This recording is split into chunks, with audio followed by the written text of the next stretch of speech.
Yeah. And welcome to MRK's National Food Week. Now, we normally pack our stomachs and taste buds and take them around the world, but this time, we're keeping it local. Home sweet home. And with 51 states and most with official state foods, there's still quite an adventure to be had. So, let's start with my home state, the best one in the world, California.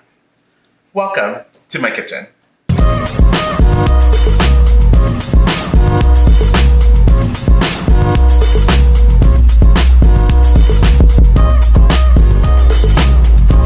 Now, Cali is massive, like one of the largest states here in America. And with that, it's got a very diverse climate, which makes for diverse agriculture. And we're talking things from wine all the way down to the state food, avocados, and they have not one, but 4 state nuts.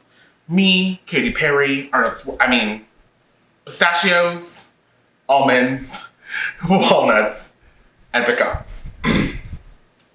So, segueing in from almonds, almond milk. Let's talk about that for a second. Now, how much is it at the store for like a half gallon? Like $3 to $5, depending on where you are. I'm in Florida, so that's about how much it is for me. But did you know, it's like a 2-ingredient sitch. I mean, 3 to 4 if you include additives. But it's like super easy to make. So, let's make it.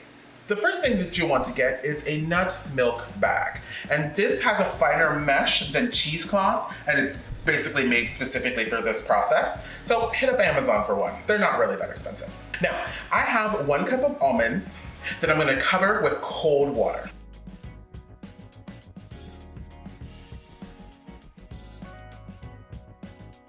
Now, this is gonna soak in the fridge overnight. All right, so our almonds have been soaking overnight, and now what we want to do is drain them. Perfect. Now we're gonna place the almonds in a blender, along with 4 cups of water. If you have any additives that you want to add, you can add them at this point. But me personally, I like to add them after I've already blended everything. And then we're just gonna blend this until it's nice and combined. Beautiful. Now we're gonna strain this into our nut milk bag over a bowl.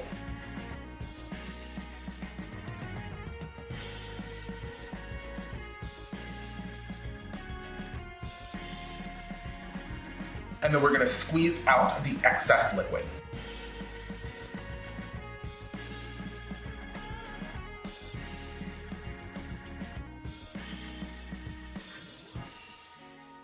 I'm gonna put my nut pulp aside, and we're gonna pour the almond milk back into a clean blender. And this is so we can add the additives. All right, so to this, I'm gonna add a teaspoon of vanilla extract. And I have about a half a cup of a keto syrup that I found. And I like the sweetness, so I'm gonna use that to sweeten up the almond milk. And then I'm just going to go ahead and blend this again until it's well combined. And then you're done. There, you have just made your own homemade almond milk. And this is just gonna keep in the fridge for about 5 to 6 days. And there you have almond milky deliciousness in a cup. I hope you get inspiration from my kitchen. Like and subscribe to come back for more, and comment below your thoughts on this homemade almond milk and any other nut milks that you might think about making. You can connect with me on any of my social media listed below. Thank you much for being here, and tune in tomorrow for some more National Food Week deliciousness.